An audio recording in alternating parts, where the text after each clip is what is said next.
luisteraars en gemeentelede, welkom by vanoggend se erediens. En die titel van vanmôre se boodskap is 'n voortreffelike gees. Nou ek het onlangs 'n artikel gelees waar Paul Harvey, die bekende Amerikaanse ek sien nie misleser nie, maar hy het ook sulke artikels wat op televisie aanbied. En Paul Harvey het die verhaal vertel van 'n vrou wat op 'n dag die verbruikerslyn gekontak het en gevra het of sy 'n kalkoen wat al 23 jaar lank in haar vrieskas lê, kan eet. En hulle het vir haar gesê dat dit nog sou reg wees mis die vrieskas vir die hele 23 jaar nie afgeset was nie en 100 vriespunt was. Maar die kalkoen sou net nie baie lekker gesmaak het nie, want hy sou sy smaak verloor het. En die vrou sê, maar in daardie geval sal ons die kalkoen dan maar vir die kerk gee. En dit het so 'n tekenend geword van hierdie area waar ons vandag lewe. Ons lewe in 'n tyd waarin baie mense se fondasies geskit is, dinge waarna hulle geglo het, begin hulle te wonder of dit werklik so is. En ons lewe ook in 'n tyd waar mense nie meer voortreffelik is nie. En waar die kerk 'n afpakplek geraak het vir al die goed wat in hulle huise staan, en hulle is te jammer om dit weg te gooi. En hulle wil dit ook nie verkoop nie, en dan voel dit so goed en mooi vir hulle om dit vir die kerk te gee, en dan word die kerk eintlik die stoorplek van die goed wat hulle nie wil hê nie. Kalkoene wat 23 jaar oud is. En die kerk, geliefdes, is nie 'n plek vir sterkte kalkoene nie. Die plek is nie die plek, die kerk is nie die plek om die minimum te doen nie, en dit is ook nie die plek van middelmatigheid of van mediocrity nie. Die kerk is 'n plek voor voortreffelikheid. Ons teksvers vir vandag is uit Daniël 6 vers 4. Daniël 6 vers 4 vir die van die wat het vanaf wil opstaan of die self van Bybelstal wat oopmaak. Daniël 6 vers 4. Toe het hierdie Daniël bo die ministers en die landvoogde uitgemin, omdat 'n voortreffelike gees in hom was. En daarom was die koning van plan om hom oor die hele koninkryk aan te stel. En ons onderstreep vandag, daar was 'n voortreffelike gees in Daniël gewees. Brian Haber vertel in sy boek Rising Above the Crowd, en ek vertaal dit vrylik. Hy sê daar's 'n sukses beteken om die beste te wees, maar voortreffelikheid beteken om jou beste te gee. Sukses beteken om beter te wees as almal rondom jou, maar voortreffelikheid beteken om môre beter te wees as wat jy gister was. Sukses beteken om die prestasies van ander mense te oorskry. Voortreffelikheid beteken om jou praktyk by jou potensiaal aan te pas. Ek en Marie, my vrou, het so rukkie terug na 'n fliek gekyk, en net hierdie storie op sy mooiste was, het die krag afgegaan. Dit was seker omtrent so 90% van die storie ingelees. En julle kan dink hoe frustreerd ons was, want ons was so graag te nou die einde gesien het. En dit het my nou dink, hoe sal dit wees as mense net dinge 90% gedoen het, in plaas van 100%? Kom aan, dink saam met my. Die koerier sal jou pakkie op die straathoek afgelewer het in plaas van by jou huis. En daardie brood en koek wat jy gaan koop by die supermark, sou net 90% gaar gewees het en nie heeltemal gaar nie. En het jy iewers te jou gereis en jy het oorstapplek gesoek, dan sou die taxi jou net 90% van die pad na die hotel te geneem het en jou afgelaai het. En sou jy dan wel by die hotel aangekom het, sou jy net 90% van die nag ongeslaap het. En die kamer wat jy gehuur het, jy sal vroeër moes opgestaan het. Het jy al dan gedink as jy iewers te jou moes gevlieg het, die vliegtuig sou net 90% van die pad gevlieg het voordat hy geval het. Sommige dinge kan net nie reg werk as dit net 90% is nie. Dit moet 100% reg werk voordat dit aanvaarbaar is. En voortreffelikheid beteken om 100% reg te werk. Dit beteken om jou maksimum te gee of te doen. Maar ongelukkig, geliefdes, doen baie mense die minimum vir God en vir die kerk. Net so dat hulle gewetes gesis is en dat hulle vanaand daarom nie skuldig voel nie. Ons het daarom ons daardie kalkoen vir die kerk gegee. Voortreffelikheid is nie perfeksionisme nie. Ek gaan dit weer 'n keer sê. Voortreffelikheid is nie perfeksionisme nie. Daar is 'n groot verskil tussen die twee en tussen die gesinne waar die twee plaasvind. Nee, voortreffelikheid is 'n weerspieëling van die God wat ons dien. Voortreffelikheid geskied ook nie per ongeluk nie. Jy kan nie per ongeluk voortreffelik of uitnemend wees nie. Voortreffelikheid is 'n doelbewuste plan of aksie. Dit is iets wat goed deurdink is, goed beplan is en wat goed uitgevoer is. Aristoteles, daardie beroemde filosoof, het gesê dat ons is dit wat ons herhaaldelik doen. Nou voortreffelikheid is daarom nie 'n eenmalige daad nie. As jy voortreffelik is, dan is jy dit wat jy herhaaldelik doen. Voortreffelikheid is 'n gewoonte, dit is 'n leefstyl. En ek glo dat nou in hierdie corona-era, dit 'n era is waar God sy kerk roep tot voortreffelikheid, sodat ons relevant van die wêreld kan wees. So 'n hele paar jaar gelede luister ek en Marie eendag na 'n preek van Joyce Myers oor voortreffelikheid. En sy vertel dat jy voortreffelik begin raak in die klein dinge wat jy doen. En sy vertel daar 'n verhaal wat my en Marie aangeraak het en tot vandag toe doen ons dit so. En dit gaan oor 'n eenvoudige supermarktrolley. En sy sê die Here het met haar eendag gaan koop sy vir 'n nuwe vader en sy laat dit in die motor en as jy ons klaar is, dan stoot jy die trolley mos net so eenkant dat jou motor se pad uit sommer daar as die volgende ene in of daar in die hoek.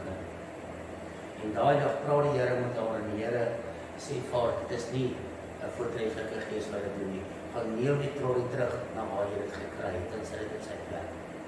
En sy sê, Here, met 'n vraag na oor, die Here sê, jy is my kind en my kinders is voortreffelik. En as jy wil 'n voortreffelike en uitmuntende bediening nie, dan moet jy die klein dingetjies begin om voortreffelik te wees. En sy vat daardie dag en sy begin daar en sy neem die trolley terug na die plek waar sy dit gekry het. En ek en Marie het daardie boodskap geluister, dit het ons harte aangeraak en van daardie dag af het ons begin. En dit is nie altyd lekker nie, want mense is in die lei. Maar om voortreffelik te wees, begin daarby om 'n ding so klein te doen, soos om die supermarktrolley terug te neem na waar jy dit gekry het, om terug te gaan sit in die ry, daar waar dit hoort. Dit gaan net 3 minute neem voordat jy nie motor kan klim en kan ry en aangaan met jou dag. Daar seker baie gebiede waar mens voortreffelik kan wees en waar mens voortreffelik ook oor kan wees. En dit laat my dink aan 'n verhaal van 'n professor wat ek gelees het, die professor en die student. Hy het vir hulle 'n opdrag gegee om uit te handig en die een student kry sy opdrag terug en onder die opdrag staan die boodskap geskrywe, is dit nou die beste wat jy kan doen. Die student was gespaard geweest, maar hy voel te skuldig en hy dink, eintlik het ek dit maar so 'n bietjie afgerammel en hy doen die opdrag oor en hy gaan gee dit weer en weer kom die opdrag terug na hom toe die boodskap onderaan. Is dit nou die beste wat jy kan doen? 10 keer het hy daardie opdrag opgeskeur van vooraf gedoen. En na die 10de keer vat hy die opdrag met die hand en na die professor toe en hy sê, ek kan nie beter as dit doen nie, dis regtig die beste wat ek kan doen. En die professor sê vir hom, dan sal ek dit nou wees. En dit is voortreffelikheid, want ons verwag om sommer een dag vinnig die werkopdrag af te handel en af te jaag en het in te gee. Maar dan verwag ons van die professor om dit te lees of ons punte te soek. En as ons nie goeie punte kry nie, dan probeer ons en dan is hy die sterkste wat daar is. En hy moet meer tyd gespandeer het aan jou opdrag. En hy moet sy beste doen, hy moet voortreffelik wees om jou opdrag te maak of jou goeie punte te gee. Maar ons verwag om nie voortreffelik te wees en dit wat ons kan gee nie. En in die lewe doen ons dieselfde. Nou God het sy beste vir ons gegee. Hy het sy seun, sy enigste seun vir ons gegee, wat bereid was om sy goddelikheid af te lê en die gedagte van die mense aan te neem. Daarom is dit net niks minder as reg dat ons beste vir God gee wanneer ons in die kerk en nie die kerk werk nie. Nou, daar is 3 areas, daar seker baie meer is dit, maar daar is 3 areas van môre waarby ek wil stilstaan, waar ons voortreffelik kan wees, om net soos Daniël 'n voortreffelike gees te kan hê. En die eerste area is voortreffelikheid en ons motivering. Motivering is dit wat ons dryf. Wat dring ons? Wat maak ons dat ons die dinge doen wat ons doen? Nou, buite van die aanvaarding van die evangelie met blydskap en geloof, is daar verskeie redes of motiverings hoekom mense die Here dien. En daardie motivering maak of jy dit doen met 'n uitnemende gees en of jy dit sommer maar net doen omdat jy dit doen. En die eerste motivering waarna ek gedink het hoekom mense die Here dien, is wettisisme of legalisme. Sommige mense probeer om God te dien in die hoop dat hulle die ewige verlossing sal kry, indien hulle goeie dade doen en indien hulle die dinge doen wat hulle doen. Hulle hou sterk vas aan reëls, soos dat jy moet op 'n sekere dag die Sondag hou, of jy moet die Vaderhuis eet. En daar sit op sekere reëls wat hulle volg en nakom. En daardeur deur dit te volg glo hulle dat hulle redding kan kry. Hulle hou sterk vas en hulle leef in die vrees dat hulle dalk verlore sal gaan as hulle dit nie nakom nie. Ons kry agter nie ons verlossing deur dit verlossing en dit wat ons doen. En ons kan dit ook nie self verdien of koop nie. Indien dit so was, dan sou dit mos nie vir Christus nodig gewees het om aan die kruis te sterf nie. Ons word gered uit geloof in Christus alleen, sodat niemand kan spot dat hy homself gered het nie. En dit staan so geskrywe in die Bybel, Efesiërs 2, vers 8 tot 9 sê dit vir ons. Hy sê daar, want uit genade is julle gered deur die geloof, nie uit julle self nie. Dit is 'n gawe van God, nie uit werke nie, sodat niemand mag roem nie. En roem is maar net 'n mooi woord vir spot of gebruik, sodat niemand ons te spot op homself gered het nie, uit genade is julle gered. Die tweede motivering hoekom mense die Here dien en hoekom hulle kerk toe gaan, behalwe wettisisme, is dat hulle valse skuldgevoelens. Party mense sukkel om God te vertrou, om hulle sondes te vergewe. Hulle voel dat hulle op 'n of ander manier boete moet doen vir die sondes wat hulle gedoen het, en dan sal God hulle kan vergewe. Dit veroorsaak dat hulle probeer om God te dien ten einde hulle skuld af te werk of af te betaal, soos om 'n boete te betaal word. En as hulle dit taal gedoen het, dan is die prys betaal en dan is hulle vry. En so hoor ek gereeld van mense wat sê, oor die Here het my gestraf, my kind het siek geword, my kind was in 'n ongeluk gewees, en die Here het my gestraf, want ek was 3 jaar laas in 'n kerk gewees. Die Here het my gestraf, want in die laaste tyd drink ek verskriklik baie, en ek rook baie, en dit is die verskriklik vleeslike dinge in my lewe met my gebeur, en al maniere wat ek kan regkry, is ek moet aan dit en dit en dit begin te doen, daardeur boete doen van my sondes, en dan miskien sal die Here my vergewe. Maar dit ignoreer egter God se belofte van volkome vergifnis as ons sondes bely. 1 Johannes 1 vers 9, daardie bekende skrif, sê vir ons, as ons sondes bely, dan is hy getrou en regverdig om ons sondes te vergewe en om ons van alle ongeregtigheid te reinig. En ek wil nie vanmôre daaroor preek, dit is 'n preek op sy eie, daar is 'n verskil tussen sonde en ongeregtigheid. Sondes word vergewe, maar ongeregtigheid word oorgedra van geslag tot geslag. Dis amper iets wat in die DNA gaan vassit. En ongeregtigheid word jy van gereinig. En daarom die bloed van Jesus Christus reinig ons. Die derde ene is selfverheerliking. Dis nog 'n rede hoekom mense in die kerk sit. As jy met hulle praat oor en hulle vir sê hier is nooit so nie, maar wanneer jy gaan self ondersoek doen, dan het baie mense selfverheerliking as hulle hoekom hulle in die kerk sit. Hulle het 'n begeerte na finansiële gewin. Mense, dit gaan swaar met hulle. En hulle lees in die Bybel staan, beproef my hier, en daar staan ons daarom maar die algie, beproef my hier en sê die Here, as jy jou tiendes gee, of ek die vreugdes van die hemel vir jou sal uitmaak. Dan kom mense kerk toe, en hulle gee hulle tiendes vir God. En ruk jy daar te verlore werk, of die yskas breek, of die motor breek, of iets slegs met hulle gebeur met hulle. En hulle dink dat as scratch jou werk, why not die scratch mine? En hulle is kwaad vir God. En aan die einde van dit, as jy daarna kyk, na baie motivering was, ek kom in die kerk was, dan was dit maar vir finansiële gewin gewees, vir finansiële standvastigheid, nie vir sekuriteit. Sommige is daar om mag te verkry, Want as jy mos dinge reg doen, as jy op 'n sekere vlak is van die Here, dan wanneer jy vir mense bid, dan gebeur dinge.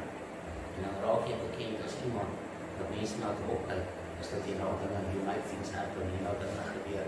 As jy vir iemand bid, word hulle gesond, of sy werk, of is hulle werk, of is hulle nie kon swanger word, nie word hulle swanger, en jy weet die mag, jy is eindelijk die kerk, met jou, van die mag, wat jy gekry het.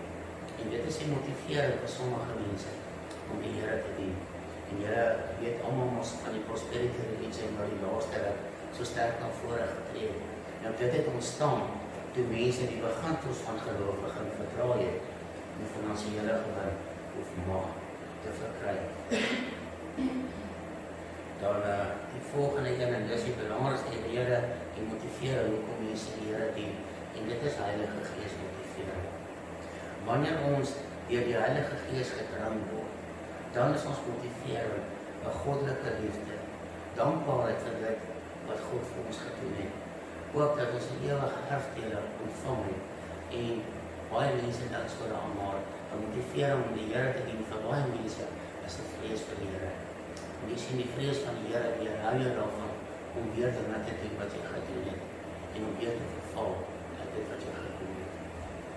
Romeine 8:14 sê vir ons, want almal wat deur die Gees van God gelei word, die is kinders van God.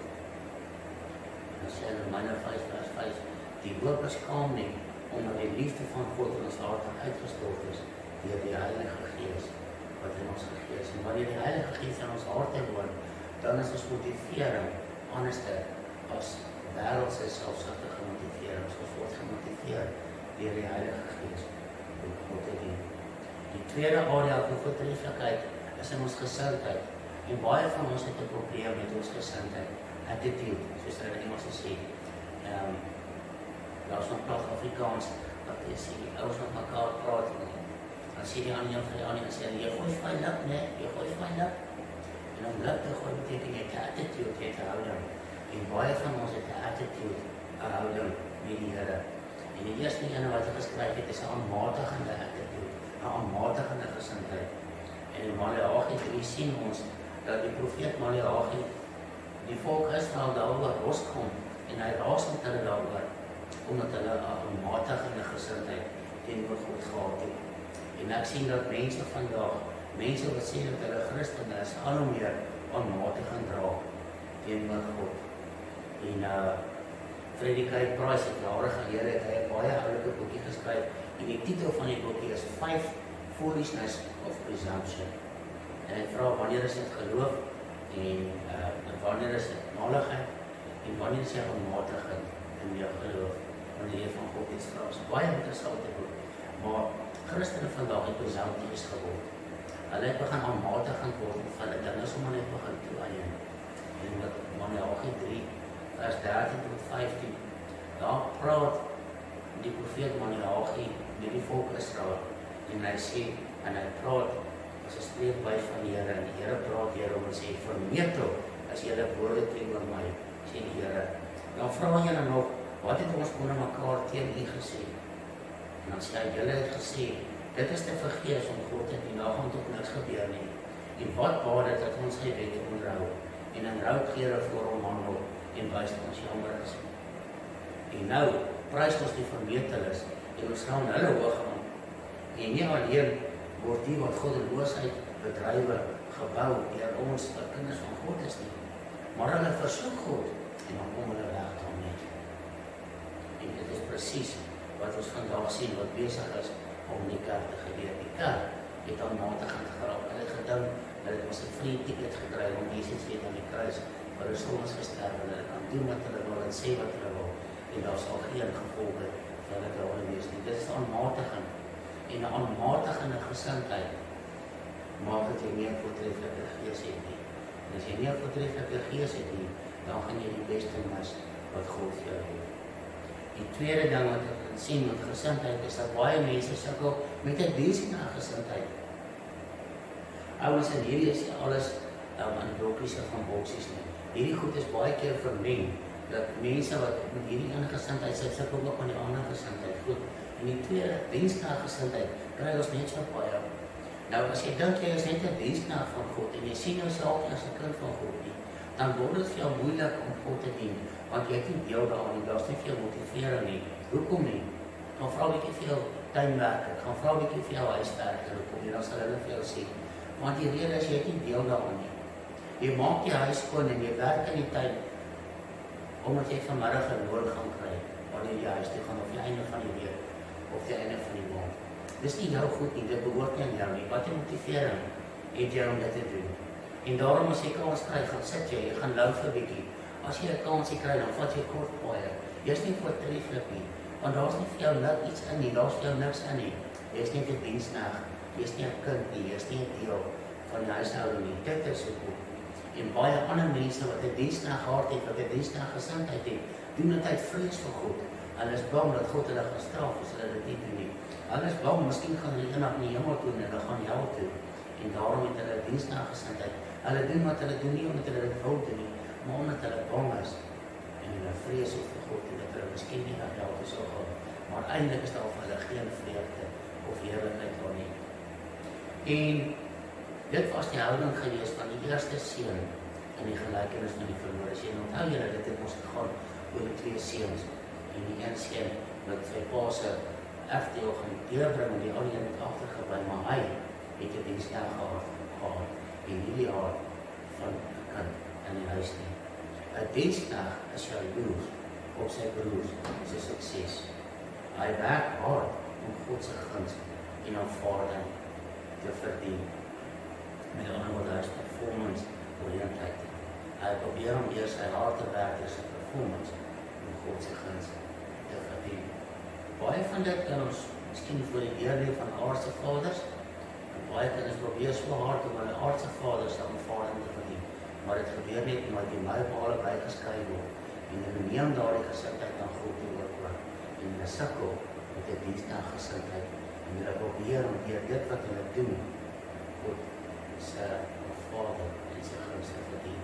'n Dienskneggesindheid. Maar dan kan jy heel laaste 'n volwasse kind gesindheid en dit is die gesindheid van die voortreffelike gees. Anders as 'n dienskneggesindheid het kinders 'n gesindheid van liefde en van aanvaarding. Kinders dink niks daarvan terwyl jy besig is om op die selfoon te praat, dis God te klim en die selfoon weg te druk van jou ore af, want hulle dink dit vir jou nodig. Kinders dink niks daarvan om die yskas op te maak en jou laaste bietjie koud wat jy so mooi geberg het vanmiddag op te drink of jy in die leebos op terug te sit in die yskas nie. Want kinders is kinders, hulle lewe in aanvaarding en in liefde. Wanneer ons volwasse kind gesindheid het, dan in plaas daarvan om jaloers te wees op die mense om ons sukses, werk ons aktief daaraan om hulle suksesvol te maak. Ons sien dit baie in die koöperatiewe wêreld. Jy werk so hard vir jare lank om 'n toesighouerspos te kry of 'n bestuurderspos en dan begin iemand by die maatskappy werk en daardie persoon se talent is net beter as joune. Hy gaan vinniger deur die range as wat jy ooit kon gegaan het.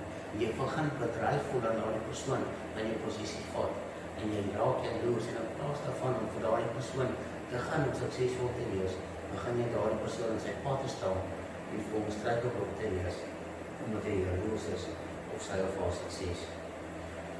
Kinders met 'n volwasse gesindheid is bewus daarvan dat God hulle reeds aanvaar het en dat hulle God se guns in hulle lewens het.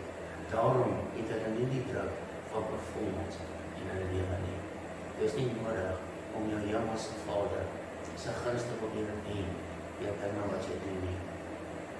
Jy het klaar sy guns gekry, maar lank voordat jy gebore was, het hy al reeds dat Christus aan die kruis sterwe vir jou sondes, sodat jy vandag die voorreg kan hê om op sy skoot te kry, in jou arms om sy nek te sit en te kan sê, Abba, Vader, Daddy, is lief vir jou. Die derde ene waar ek kan stilstaan vandag is voortreffelikheid in ons optrede. Ons kan miskien 'n voortreffelike gesindheid hê, maar 'n voortreffelike gesindheid beteken niks as ons nie ook voortreffelik is in die dinge wat ons doen nie. En daar is verskeie beginsels van voortreffelikheid. Dis eintlik 'n preek op sy eie en dit is vandag die doel wat ek vir hierdie Ek wil net vir u daarvan bewus maak dat ons 'n voortreffelike gees moet hê, dat God vir u, dat ons voortreffelik moet wees vir alle tyd as 'n kerk. Om 'n voortreffelike gees soos daarin om te weet, het ek so 3 of 4 goedjies hier geskryf waaraan ek kon gedink het, miskien sal jy nog baie meer en beter dingetjies kan dink. Die eerste ene wat ek neergeskryf het, is doen die oorspronklike ding goed genoeg, dat dit die moeite werd is om 'n kopie daarvan te maak. Wat sê ek? As jy 'n ding goed genoeg en reg genoeg doen, sal ander mense jou gaan nahelp en hulle sal dit op dieselfde manier ook voor begin doen. As jy dit die eerste keer goed genoeg en reg genoeg doen. Daarom, as jy 'n voortreffelike gees wil hê, soos wat Daniël gehad het, streef daarna om dit die eerste keer reg te doen. En onthou, ons praat hier van voortreffelikheid, van die beste wat jy kan doen binne die vermoëns wat God vir jou gegee het. Ons praat hier van perfeksionisme nie. Ons praat ook nie van OCD nie. Baie keer is die verskil tussen mislukking en sukses om iets amper reg te doen of om iets presies reg te doen. As jy my nog maar nie vra 'n bietjie vir 'n vlieënier met 'n vliegtuig te kom laat. As hy daar 'n vliegtuig amper reg laat, het jy 'n probleem. Maar as hy daar 'n vliegtuig presies reg laat, dan stap hom na die tyd daar uit en gaan aan met die lewens. Die tweede ding is, belê in kwaliteit in dit wat jy doen. Daar is 'n spreekwoord wat sê, voortreffelikheid duur vir altyd. Dit bly nog lank nadat die koste van die projek vergeet is. En jy kom met agter as jy in 'n huis instap wat onlangs opgegradeer is of opgeknap is, as daar voortreffelikheid in was of nie. Die voortreffelikheid tref jou. Die manier hoe daar geverf is. Ek het byvoorbeeld my oog is ingestel om te kyk as iemand 'n muur geverf het en hulle kom bo by die plafondlysies en dit is nie mooi gesny nie, dan is daar vir die muur geverf so oor die plafondlysies gegaan. En dan het jy grys en wit of 'n pink en 'n wit of so wat daar teenoor mekaar geverf is. Dit lyk stiltig, dit lyk onrein. Ons praat nie hierso van volmaaktheid nie, ons praat van uitnemendheid. Ons praat daarvan om 'n bietjie moeite in te sit in die werk wat jy doen. Beleef kwaliteit. Die bevrediging van gehalte is baie keer meer werd as die bitterheid van 'n goedkoop taal. En wie van ons het nie al ons vingers gebrand nie? Jy kry kwotasies en dan vat jy die goedkoopste kwotasie en dan na die tyd is jy so spyt dat jy dit gedoen het, jy dan plaas ek net 'n bietjie meer geld betaal het en dan het ek 'n beter produk aan die einde van die dag gekry vir beter diens. En nou moet jy in elk geval gaan en iemand die dienste gaan betaal om na die goedkoop werk trouwwerk wat opgevang is, te laat reg maak en reg te doen. Die derde, ene wat ek neergeskryf het, is verbind jouself tot persoonlike verbetering en groei vir die res van jou lewe. Onthou jy Aristoteles het gesê dat jy is dit wat jy gereeld doen. En as jy net 1 of 2 keer gaan oefen om gitaar te speel, gaan jy nooit 'n goeie gitaarspeler word, of 'n klaviespeler, of 'n tennisspeler, of 'n bruiloftspeler, of wat jy ook al kan doen. Jy moet elke dag oefen en dit is dieselfde wanneer jy 'n voortreffelike gees moet hê. Probeer om ten minste 1 of 2 maal 'n jaar 'n kursus by te woon, sodat jy jouself kan verbeter. Moet nie sommer net elke jaar in en uit gaan en net bestaan en nie lewe nie. God het jou geroep vir baie meer as dit, maar hy het jou talente gegee, die voortreffelikheid is agter jou eie verantwoordelikheid. En die laaste een wat ek geskryf het, is identifiseer, gaan dink na, waar is die gemiddelde areas in jou lewe? Daardie areas sal nie verander, doordat jy nie daarom begin werk nie. As jy net 'n gemiddelde gitaarspeler, jy gaan nooit 'n goeie een word, voordat jy nie begin werk aan jou gitaarspelerry nie. Of 'n drumspeler, miskien is jy lief om foto's te neem, miskien is jy 'n sneeuversamelaar, miskien is jy lief om motors reg te maak, maar dis net gemiddeld. Jy is nie uitnemend nie, jy is nie baie goed in dit wat jy doen nie, jy is net gemiddeld. Begin aandag te gee aan die gemiddelde dele van jou lewe, sodat jy daarin plak uitmuntend kan word. En dit geliefdes sluit in areas in jou geestelike lewe, soos Bybel lees, gebed, kerkbywoning ensovoort. En dat ek vir u vertel, die Here luister na jou as jy in die nood is en jy skiet gebed op en jy sê, Here help my. Hy help jou want dit is in natuur, dit is sy aard. Maar vir jou om konstant deurbrake in jou lewe te ervaar, het jy nodig om konstant 'n goeie kwaliteit gebedslewe te hê. Dit is soos die professor in die student. Jy kan nie die hele tyd verwag van God die professor om vir jou goeie punte te gee as jy afgehandelde werk die hele tyd bly ingee nie. Doen bietjie moeite met jou gebedslewe en jy sal sien hoe verander die kwaliteit van die res van jou lewe as gevolg van die voortreffelikheid wat jy in jou gebedslewe insit het. Ek sluit af. Dit is bekend dat 'n sekere admiraal Rickover se onhoude legendaris was. Nou, vir julle net sê, die admiraal was aan die hoof gewees van die bekende Marines in die Amerikaanse vloot. En hy was bekend vir sy onderhoude, wat hy baie kwaai was, en een van die redes was, is dat hy altyd probeer om deur die geoefende antwoorde van sy kandidaate te kyk na die persoon wat daar agter sit. Hy het ons geweet, hierdie ou ry voor van die onderhoud. Hy dink aan die vrae wat die admiraal kan vra. Hy werk sy antwoorde uit en hy oefen dit, sodat hy nou soke mooi geoefende, hoe sê hulle in Engels, gepoliste antwoorde kan gee vir die admiraal. En die admiraal het nie gehou daarvan, hy het altyd probeer om deur te kyk na die persoon daar agter.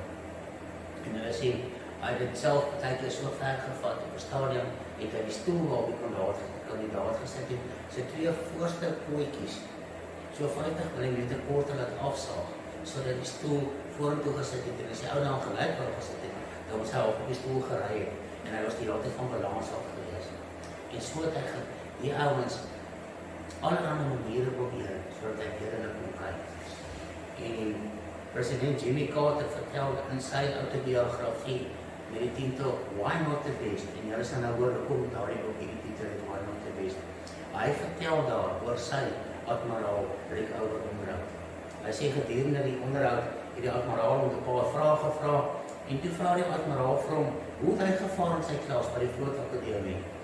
En president Carter sê, hy het sy bors trots vorentoe uitgedruk en gesê, hy het 59ste gekom in 'n klas van 820. En hy het gedink, die president gaan hom nou gelukwens. Maar die volgende vraag wat die admiraal te vir hom gevra het was, het jy jou beste gedoen? Hy sê dit was op die punt van sy tong om te antwoord, but of course, yes sir. En hy besef toe wie die man is wat hy voor hom staan. En hy bly hom net stil en hy sê, no sir, I did not always do my best. En hy sê die admiraal het vir 'n lang ruk na hom gekyk. En hy vra toe vir hom die vraag, wat hom die res van sy lewe daarna gemotiveer het tot voortreffelikheid, totdat hy die president van Amerika geword het, en daardie vraag was gewees, why not? Hy sê, hy het net gestil en opgestaan, en uitgestaan uit daardie vertrek uit. En dit het sy lewe verander.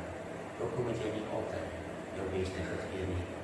Geliefdes, en as gevolg van dit, wie ons in Christus is, as gevolg van ons ewige hoop, as gevolg van dit waarvoor God ons op die aarde geplaas het, as gevolg van die taak wat ek en u het om op aarde te verrig, kan ons nie bekostig om nie voortreffelijk te wees nie.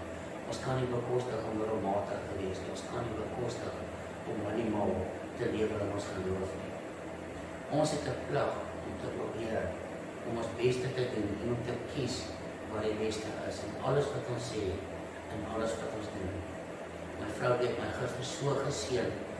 Sy is besig om te gesels wanneer die kerk weer oopmaak en die kinders terugkom, want sy is deel van die kinderbediening, sy is aan die hoof van die kinderbediening. En ek sê vir Lavie, in die eerste deel moet jy maar die kinders besig hou om terug maar na DVD's of na video's kyk. En sy sê, my hart het so geslaap van trots, en sy sê vir my, weet jy wat, God het 'n plan met daardie kinders, en sy plan is nie dat hulle DVD's moet kyk, terwyl jy daar loop met ons om kerk te hou nie. Ek gaan vir hulle 'n behoorlike kinderprogram uitwerk en messe uitwerk. En dit, geliefdes, ek kan vandag met haar spook daaroor, en ek kan vir julle sê, dit is 'n gees van voortreffelikheid. En dit is daardie gees wat God wil hê, wat in ons gemeente moet wees, wat in ons kerk, en die universele gemeente van die kerk moet wees. Ek sluit af met die woorde van Edward Blus wat gesê het, die strewe na voortreffelikheid is verblywend en is gesond, maar die strewe na volmaaktheid is frustrerend, dis neuroties en dis 'n vermorsing voor tyd. Amen. Kom ons sluit ons oor. Liefdevolle Hemelse Vader, dankie vir hierdie boodskap wat ek nou vandag ongeluister het. Ek glo dat dit 'n boodskap wat U hart is vir die kerk van vandag. 'n Boodskap wat vir die kerk sê, word wakker, hou op, verander jou gesindheid, verander jou motivering, kyk na wat die Here is, wat motiveer jou, wat dryf jou, en kyk na die manier hoe jy optree. Kyk na die getuienis wat jy het in die wêreld as uitdruk as 'n kind van God. Heilige Gees, ek vra dat U hierdie boodskap in ons harte sal vashaal, na elkeen wat aan hierdie boodskap kyk, of daarna luister, en dat ons sal dring, om net soos U profete om jou 'n voortreffelike gees te hê. Amen.